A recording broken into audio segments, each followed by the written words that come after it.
What's up guys, I'm CM and we're back for another Beyblade video. Let's go!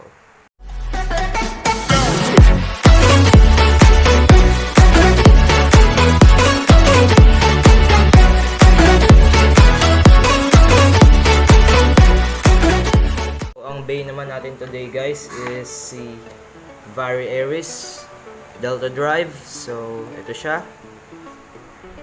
So ito si King. And ito yung iba niya pang features, yung parts, yung 2 modes. Actually 3 siya, no? So buksan natin agad to.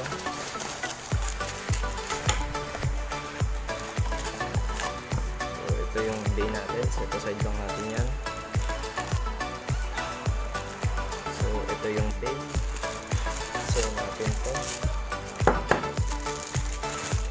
Then kunin na natin yung ating sticker and yung Delta Drive tip.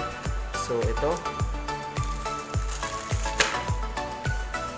So kung makikita nyo dito guys is meron siyang 3 modes.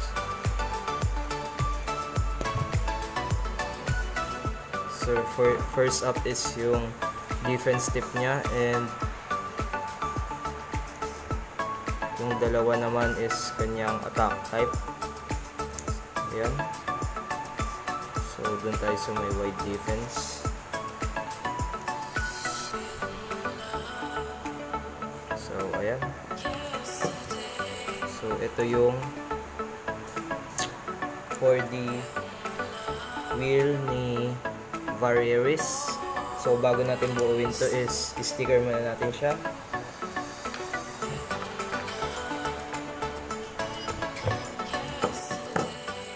So ito na yung finished product ni Variares. So next up naman natin guys is yung kanyang test pin.